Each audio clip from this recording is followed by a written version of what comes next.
Bismillahirrahmanirrahim. Assalamualaikum warahmatullahi wabarakatuh.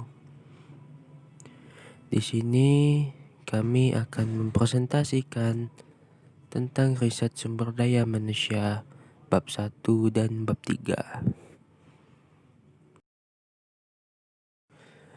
Pengertian riset SDM. Riset SDM atau biasa kita sebut riset sumber daya manusia merupakan suatu proses sistematik dan formal yang didesain untuk mengukur biaya dan manfaat keseluruhan program manajemen sumber daya manusia dan untuk membandingkan efisiensi dan efektivitas keseluruhan program manajemen sumber daya manusia tersebut dengan kinerja organisasi di masa lalu, kinerja organisasi lain yang dapat dibandingkan efektivitasnya, dan tujuan organisasi merupakan suatu proses sistematik dan formal untuk mengevaluasi kapabilitas fungsi sumber daya manusia dengan tujuan dan strategi implementasi berbagai fungsi SDM, kebijakan dan prosedur SDM serta kinerja setiap program SDM. Riset digunakan untuk memperoleh informasi yang objektif dan konstan. Informasi yang objektif dan konstan. Informasi yang objektif dan konstan ini sangat diperlukan dalam rangka melakukan pengawasan dan pengendalian. Riset sumber daya manusia, Human Research Research, adalah kegiatan menghimpun dan menginvestigasi berbagai fakta yang terkait dengan berbagai masalah sumber daya manusia guna menghilangkan atau mengurangi masalah yang terjadi. Riset sumber daya manusia juga dapat diartikan sebagai semua kegiatan yang melibatkan proses perencanaan, pengumpulan, penganalisisan, dan pelaporan informasi dengan tujuan memperbaiki pembuatan keputusan yang berkaitan dengan pengidentifikasian, pemecahan masalah, dan penentuan peluang dalam SDM. Dari pengertian di slide sebelumnya, dapat ditarik beberapa poin utama, yaitu yang pertama, terdiri atas beberapa tahap merupakan suatu proses. Yang kedua, hasil akhir berupa informasi. Dan yang terakhir, ditujukan untuk membantu pengambilan keputusan manajemen SDM. Riset SDM diharapkan memberikan informasi berkualitas sebagai kompas atau alat bantu pengambilan keputusan. Informasi dikatakan berkualitas jika memenuhi kriteria relevan, akurat, reliable, valid, dan aktual yang berguna bagi manajemen. Yang pertama itu relevan, berarti informasi yang disediakan berhubungan dengan masalah riset SDM. Yang kedua, akurat, yaitu menunjukkan tingkat ketepatan informasi yang diberikan. Yang ketiga, reliable, berarti informasi tersebut dapat dipercaya kebenarannya. Yang keempat, valid, yaitu menunjukkan informasi tersebut memiliki kekonsistenan. Yang terakhir yaitu aktual, artinya informasi masih baru atau tidak ketinggalan zaman sehingga masih sesuai dengan konteks waktu saat keputusan akan dibuat. Selanjutnya yaitu pengertian riset SDM menurut para ahli. Yang pertama, riset SDM adalah penelitian sistematik SDM sebuah perusahaan untuk mencapai tujuan organisasional dan pribadi perusahaan. Menurut Agus Suntoyo tahun 2008 dalam buku Ahmad Subhegi 2011. Yang kedua yaitu riset SDM merupakan penelitian sistematis SDM perusahaan untuk memaksimalkan pencapaian tujuan organisasi dan individu. Menurut Heri Shimamura tahun 2001. Yang ketiga yaitu riset SDM adalah aktivitas dan proses untuk mengoptimalisasikan tujuan organisasi dan pribadi. Menurut Dr. Hajah Iriani Ismail dan Dr. Anda MM. Riset SDM yang keempat yaitu suatu pemeriksaan atau pengujian yang teliti dan kritis dalam mencari fakta atau prinsip penyelidikan yang tekun guna memastikan suatu hal. Menurut Ndara tahun 1998 dalam buku Hussein Umar. Yang kelima yaitu riset adalah suatu proses sistematis untuk secara objektif mendapatkan dan mengevaluasi bukti mengenai aksesi tentang kegiatan dan kejadian ekonomi untuk meyakinkan tingkat keterkaitan antara aksesi tersebut dan kriteria yang telah ditetapkan dan mengkomunikasikan hasilnya kepada pihak yang berkepentingan. Dalam Sukrisno Agues tahun 2004. Yang terakhir, menurut Gomez Mejia pada tahun 2001, Halaman 68. Riset sumber daya manusia merupakan tinjauan berkala yang dilakukan oleh Departemen Sumber Daya Manusia untuk mengukur efektivitas penggunaan sumber daya manusia yang terdapat di dalam suatu perusahaan. Baiklah, saya akan melanjutkan presentasi dari Saudara Hairul tentang bab 1 pengertian konsep riset sumber daya manusia.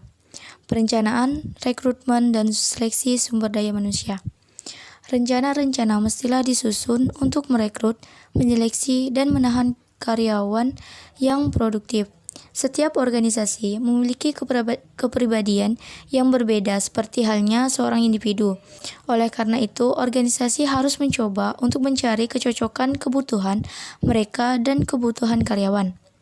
Riset membantu menjelaskan mengapa seseorang bisa sukses di suatu perusahaan tapi tidak sukses di perusahaan yang lain, meskipun pekerjaannya serupa.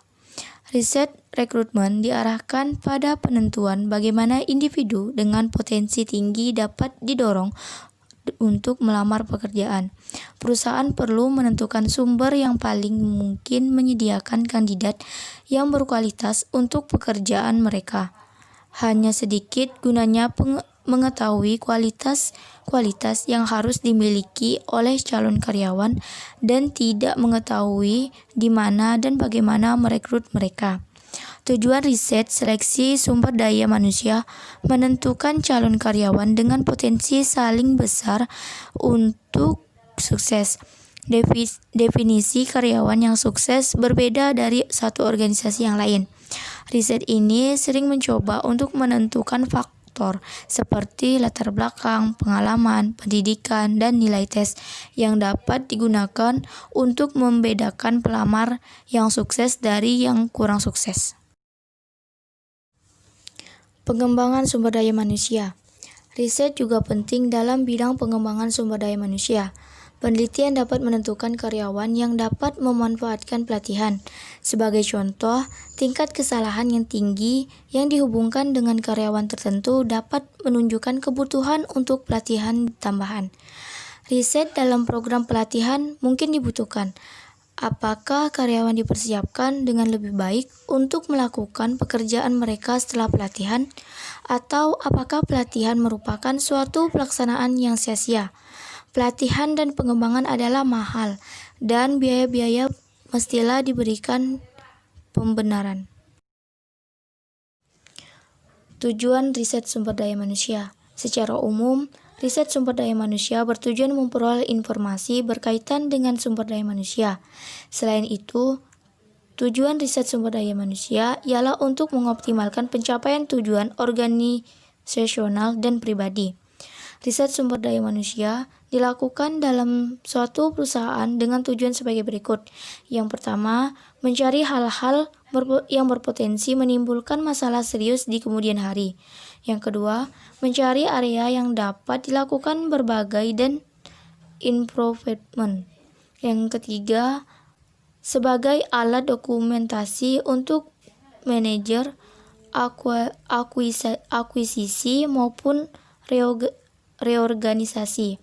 Yang keempat, untuk mencari tahu seberapa jauh pemenuhan sistem dengan standar, peraturan, dan regulasi yang ada. Baiklah, Assalamualaikum warahmatullahi wabarakatuh. Nah, di sini saya akan melanjutkan presentasi dari teman saya dan rekan-rekan saya di atas, yaitu mengenai tujuan dan manfaat riset sumber daya manusia. Nah, apa saja sisi manfaat dari riset sumber daya manusia? Nah, dalam melakukan riset sumber daya manusia di dalam suatu perusahaan tentunya akan memberikan berbagai manfaat. Seperti yang pertama, mengidentifikasi kontribusi yang dapat diberikan bagian pegawai kepada organisasi atau perusahaan dalam bentuk untuk mencapai usaha atau tujuan usaha dan sasarannya. Kemudian yang kedua itu menumbuhkan citra profesional dalam kepegawaian. Yang ketiga, mendorong para pejabat dan petugas pengelola sumber daya manusia untuk meningkatkan pengetahuan dan keterampilannya. Yang selanjutnya itu memperjelas tugas, wewenang, dan tanggung jawab dari bagian kepegawaian agar tidak terjadi duplikasi tugas, wewenang, dan tanggung jawab tersebut. Para manajer fungsional dan operasional yang sering terjadi, salah satu sumber ketidakserasian hubungan kerja. Nah, yang kelima, mendorong keseragaman penerapan berbagai kebijakan yang telah ditetapkan. Selanjutnya, meningkatkan kemampuan bagian kepegawaian bersikap proaktif, artinya mampu mengantisipasi kemungkinan timbulnya permasalahan dan mengambil langkah-langkah yang perlu diambil sebelum permasalahan berubah menjadi krisis. Selanjutnya, menjamin ketaatan organisasi serta seluruh komponennya kepada berbagai peraturan perundang-undangan yang diterbitkan oleh pemerintah serta ketentuan yang berlaku khusus bagi organisasi yang bersangkutan. Yang selanjutnya, turut serta memikirkan dan berperan dalam meningkatkan efisiensi, efektivitas, dan produktivitas kerja seluruh pekerja. Selanjutnya yaitu menciptakan iklim kerja yang sedemikian rupa sehingga para anggota organisasi termasuk yang bekerja di dalam bagian kepegawaian siap menerima baik teknikal maupun mental perubahan yang terjadi. Nah, yang terakhir, menjamin bahwa sistem informasi kepegawaian selalu mutakhir, akurat, dapat dipercaya, dan mudah digunakan untuk berbagai kepentingan seperti perekrutan, perencanaan karir, pembinaan, dan pengembangan sumber daya manusia. Baiklah, kita lanjut ke materi yang selanjutnya, masih dalam tujuan dan manfaat sumber daya manusia. Nah, riset sumber daya manusia merupakan suatu metode evaluasi untuk menjamin bahwa potensi sumber daya manusia dikembangkan secara optimal. Itu menurut Rosari pada tahun 2008. Secara lebih terperinci, riset sumber daya manusia memberikan feedback dan kesempatan. Yang pertama, untuk mengevaluasi keefektifan berbagai sumber daya manusia, meliputi rekrutmen, seleksi, dan pelatihan serta penilaian kinerja, menganalisis kontribusi fungsi sumber daya manusia pada operasi bisnis perusahaan, melakukan benchmarking kegiatan sumber daya manusia untuk mendorong perbaikan yang secara berkelanjutan, mengidentifikasi berbagai masalah strategi dan administrasi implementasi fungsi sumber daya manusia.